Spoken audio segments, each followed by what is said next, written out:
Taigi sveiki visi. Jeigu jau nusprendėt pasižiūrėti šitą video, tai spėju, kad jūs arba kažkas iš jūsų aplinkos nusprendėt žengti vieną geriausių žingsnių savo gyvenime, o būtent išmokti groti gitarą. Ir spėju, kad šiuo metu jaučiatės šiek tiek pasimetę, kadangi reikia pasirinkti savo pirmą gitarą. O jų yra be galo daug. Jos visos yra labai skirtingos, yra pagamintos iš skirtingos medienos, kainos skiriasi, pavadinimai skamba kaip visokiausi burtažodžiai. Ir aš jūs galiu pilnai suprasti, kadangi ir aš pats lygiai taip pat kaip ir jūs, maždaug prieš 13 metų užėjau į muzikos prekių parduotuvę išsirinkti savo pirmos gitaros. Ir žinot, kai tik užėjau į tą parduotuvę, tai supratau, kad nieko nesuprantu. Tų gitarų buvo dešimtis. Jos visos buvo pagamintos iš skirtingos medienos, buvo skirtingų dydžių, skirtingos kainos. Vienų stygos buvo kažkokios metalinės, kitų kažkokios plastikinės. Ir ką iš to išsirinkti, neturėjau žalio supratimo. Ir ką tada nusprendžiau padaryti, tai tiesiog paskambinti tuo metu dar būsimam mano mokytojui ir paklausti patarimo. Ir mokytojas man pasakė prieit prie konsultanto, bei pasakyti, kad ieškau savo pirmos gitaros ir kad man reikia 4/4 klasikinės gitaros. Taigi padariau viską lygiai taip, kaip man buvo pasakyta, išsirinkau vieną gitarą ir ją įsigijau. Ir nesumeluosiu, sakydamas, kad tai buvo vienas iš geriausių mano pasirinkimų gyvenime. Kadangi tai buvo instrumentas, kuris atitiko visus kriterijus, kurie yra būtini tam, kad pradėtų mokytis. Apie juos pakalbėsime biškį vėliau, o dabar prieikime prie to, kodėlgi būtina yra pasirinkti būtent klasikinę gitarą, kodėl būtent 4/4 dydis ir kodėl ne akustinė gitara. Taigi pradėkime nuo gitaros dydžio. Daugelis galvoja, kad gitaros dydis priklauso nuo jūsų amžiaus. Bet iš tikrųjų gitarą reikėtų rinktis pagal jūsų ūgį. Tuo metu, kai pirkau savo pirmą gitarą, buvau maždaug 1,50 m ūgio. Ir štai jums auksinė taisyklė. Visos gitaros pažymėtos 4/4 dydžių, taip vadinamų pilnų dydžių, yra pritaikytos 1,50 m ūgiui ir viskam tam, kas yra virš jo. Nuo to momento amžiaus ribos neegzistuoja. Nesvarbu, ar jums šiuo metu yra 13 metų, ar jau esate 45 metų suaugęs žmogus. 4/4 dydis tai standartas, kuris jums tiks labiausiai. O dabar pasikalbėkime apie tai, kodėlgi labiausiai rekomenduotina yra pradėti groti būtent nuo klasikinės gitaros. Ir tą viską paaiškinti lengviausia būtų lyginant. Gitaristų tarpe labai ilgą laiką vyrauja mitas, kad akustinės gitaros turi metalinės stygas, kurias pradedantiesiems bus sunku užspausti, skaudės pirštus ir būtent todėl jų rinktis kaip pirmų gitarų nereikėtų. Ir dalinai tai yra tiesa, bet tai nėra pagrindinis faktas, dėl kurio reikėtų rinktis būtent klasikinės gitaras. Yra ir svarbesnių faktorių, apie kuriuos to jau pasikalbėsime. Taigi pradėkime nuo to, kad klasikinės gitaros turi trumpesnę menzūrą. Menzūra, paprasčiausiai tariant, tai yra atstumas nuo apatinio iki viršutinio kauliuko. Tuo tarpu, kai akustinės gitaros turi ilgesnę menzūrą. Ir būtent todėl akustinių gitarų stygų tempimas yra žymiai stipresnis. Stygos yra metalinės, užspausti jas yra sunkiau. Tuo tarpu klasikinių gitarų stygos yra nailoninės, menzūra yra trumpesnė, stygų tempimas yra mažesnis, užspausti yra paprasčiau. Bet mano nuomonė svarbiausias dalykas slypi grife. Pagal standartą akustinių gitarų grifų plotis svyrauja kažkur tarp 42,5–43 mm. Tuo tarpu klasikinių gitarų grifai bus žymiai platesni. Jų plotis svyrauja tarp 45–47 mm. Ir dėl to, kad tas grifas yra platesnis, susidaro didesni tarpai tarp stygų, bei dėl to pločio yra žymiai paprasčiau pastatyti teisingą rankų poziciją. Tuo tarpu, kai akustinių gitarų grifas bus siauresnis, tarpai tarp stygų bus mažesni, stygų tempimas bus stipresnis, užspausti reikės daugiau jėgų, pirštams bus mažiau vietos ir apie teisingą rankų poziciją ir apskritai apie techniką čia negali eiti jokios kalbos. O dabar prieikime prie medžiagų. Daugelis gitaristų labai ilgą laiką ginčijasi. Vieni sako, kad pirma gitara turi būti pagaminta iš medienos masyvo ir tikrai neturi būti kažkokia taip paprasta ir pigi. O kiti sako, kad pirma gitara turi būti visų pirma patogi, antra turi patikti vizualiai ir turi tiesiog netrukdyti mokytis. Ir tuo pačiu jinai nebūtinai turi būti labai brangi ir pagaminta iš medienos masyvo, kadangi bet kokiu atveju visiškas pradžiamokslis nesupras, ar jis groja su gitara už 3000 eurų ar su gitara už 100 eurų. Jeigu ir ta gitara derės, bus patogi ir patiks vizualiai. Taigi grįžtant prie mano pirmos gitaros galiu pripažinti, kad jinai nebuvo labai prašmatni, nebuvo pagaminta iš medienos masyvo, bet ji vis tiek derėjo, patiko man vizualiai ir puikiai skambėjo.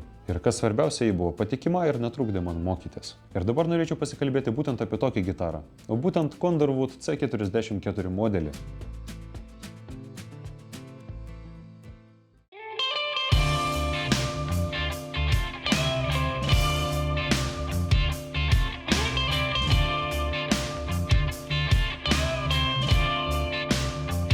Ši gitara pastaruoju metu tapo absoliučiu bestselleriu, pradedančiųjų gitaristų tarpe. Ir dabar laikydamas ją rankose galiu pilnai suprasti, kodėl taip yra. Visų pirma, kaip ir kalbėjau anksčiau, ši gitara yra standartinio 4/4 dydžio, o būtent ji tinka visiems, kieno ūgis prasideda nuo 1,50 m. Antra, jinai yra paprasta, o būtent šios gitaros priežiūrai nereikia skirti begalybę laiko. Nereikia kažkokių atskirų dreikiklių, nereikalauja kieto dėklo, kuriame reikės ją laikyti. Ją visą laiką galite laikyti kažkur netoli nuo savęs, pavyzdžiui, ant gitaros stovo, ir bet kurį momentą galite ją pasigriebti ir pagroti. Ko negalėtumėt padaryti su pilnai masyviniu instrumentu, kurį visą laiką reikėtų laikyti dėklę kartu su dreikikliu.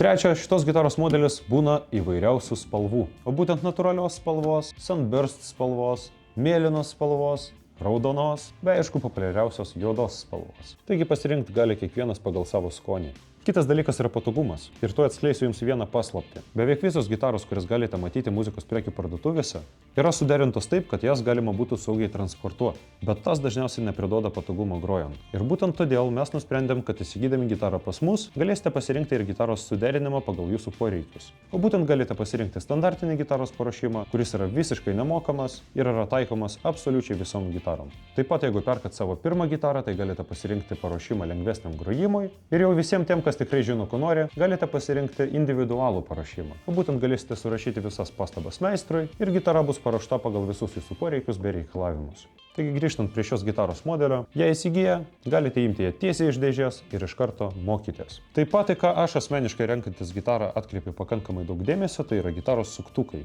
Ir ant šitų gitarų galite matyti tikrai puikiai veikiančius klasikinio stiliaus suktukus, kurie kuo puikiausiai laikys derinimą ir jums nereikės gitaros derinti po kiekvienos sugrotos dainos. Taip pat yra vienas dalykas, kurio daugelis pradedančiųjų nežino ir įsigiję gitarą stipriai išsigąsta. O būtent atsitinka taip, kad žmonės įsigiję gitarą, ją suderina, pradeda grot ir ta gitara iš karto išsiderina. Taip atsitinka todėl, kad naujos minkštos nailoninės stygos tempiasi. Ir pirmą savaitę gitarą tiesiog reikės derinti trupučiuką dažniau. Arba jeigu nenorite laukti savaitės, kol tos stygos pačios savaime prasitampys, pratampyti jas galite patys. Ir tai padaryti yra paprasta. Tiesiog susiderinat gitarą, paimat kiekvieną stygą ties 12 skirsniu ir atsargiai, be fanatizmo pratampot ją link pirmo skirsnio. Pratampėt, vėl suderinat, vėl pratampot. Šitą veiksmą reikėtų padaryti su kiekviena styga maždaug 5 kartus ir jūsų stygos jau bus pratampytos, o gitara laikys derinimą kuo puikiausiai. O dabar manau, kad gana man jau yra kalbėti, siūlau jums patogiai įsitaisyti ir paklausyti, kaip šita gitara skamba.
Na ir ką galėčiau pasakyti apibendrinant, tai kad Kunderwood C44 modelis tai puikus pirmos gitaros pavyzdys.